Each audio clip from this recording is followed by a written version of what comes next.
Stunting pada anak akan lebih sulit ditangani, bahkan tidak bisa diatasi jika anak sudah berusia di atas 2 tahun. Jadi bagi bunda yang masih hamil atau memiliki bayi dan balita di bawah 2 tahun, perhatikan asupan nutrisi si kecil ya bun, karena stunting ini merupakan kondisi yang ditandai dengan tinggi badan atau panjang badan anak jauh lebih rendah dari anak seusianya, atau sering disebut dengan kerdil.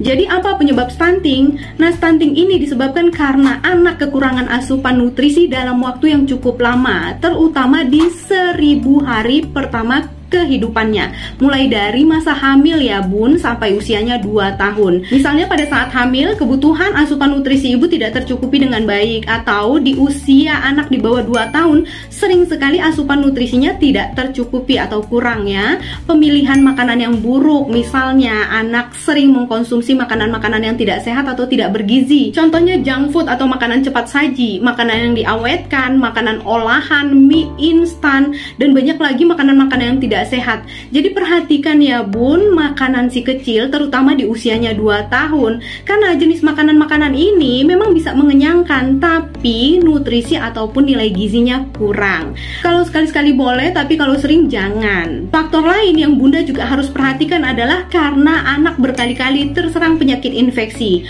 contohnya adalah cacingan, diare, bronkitis, demam berdarah, dan penyakit lainnya. Nah kemudian bayi yang lahir prematur atau bayi yang lahir dengan berat badan rendah atau BBLR ini juga beresiko mengalami stunting. Jadi harus sangat memperhatikan asupan nutrisinya. Nah, kenapa asupan nutrisi anak harus diperhatikan di 1000 hari pertama kehidupannya? Karena bun, bahaya stunting bukan hanya menyebabkan anak gagal tumbuh, tapi akan mempengaruhi perkembangan lainnya. Yang pertama adalah kemampuan fungsi kognitif seperti berpikir, mengingat menjadi lebih rendah. Kemudian yang kedua, anak mengalami kesulitan untuk fokus dan konsentrasi saat belajar.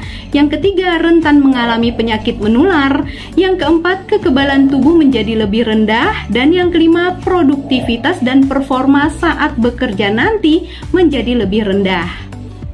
Nah, perlu dipahami juga ya bun, bahwa tidak semua anak yang berperawakan pendek mengalami stunting. Nah, untuk memastikannya bagaimana? Bunda harus rutin memeriksakan perkembangan si kecil ke dokter atau bidan atau posyandu dan puskesmas. Atau untuk mengetahui apakah tinggi badan anak sesuai dengan standar atau tidak, bunda juga bisa cek di video sebelumnya ya. Nah, linknya ada di kolom deskripsi. Selain itu, stunting memiliki tanda atau ciri lain. Bukan hanya tinggi badan yang jauh lebih rendah, tapi pertumbuhan menjadi lebih lambat, kemudian wajah tampak lebih muda dari anak seusianya, pertumbuhan gigi terlambat, kemampuan fokus dan memori belajar buruk. Di usia 8-10 tahun anak menjadi pendiam, berat badan balita tidak naik, bahkan cenderung menurun, dan pada anak perempuan lambat mengalami menstruasi. Nah, ini yang ditunggu-tunggu, bagaimana cara mengatasinya? Yang bunda bisa lakukan pertama kali adalah penuhilah asupan nutrisi si kecil. Pilihlah makanan sehat dan bergizi, terutama yang mengandung karbohidrat, protein, vitamin, dan mineral. Nah, jenis makanannya seperti telur, kemudian ikan, daging, kacang-kacangan, biji-bijian, roti, yogurt, buah-buahan, sayuran, tahu, tempe, dan lain-lain. Yang kedua, berikan ASI eksklusif selama 6 bulan dan lanjutkan pemberian ASI sampai si kecil usianya 2 tahun. Kemudian selama menyusui, perhatikan asupan makanan bunda ya. Pilihlah makanan yang sehat dan juga bergizi. Yang ketiga, pastikan anak cukup tidur, terutama di malam hari untuk membantu merangsang hormon pertumbuhan. Yang keempat, jagalah kebersihan supaya anak tidak mudah sakit. Yang kelima, jika diperlukan, bunda bisa tambahkan vitamin atau suplemen penambah nafsu makan.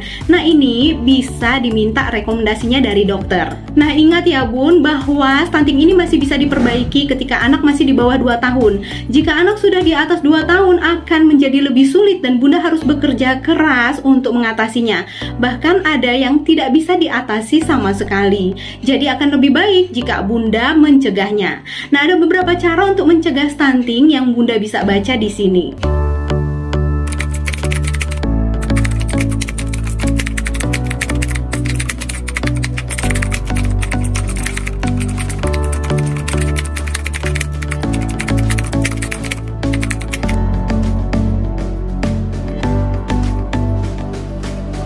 Nah, Semoga informasi ini bermanfaat buat Bunda ya, dan semoga si kecil sehat dan tambah pintar. Nah, untuk informasi lainnya Bunda bisa cek di kolom deskripsi. Jangan lupa juga untuk like dan subscribe.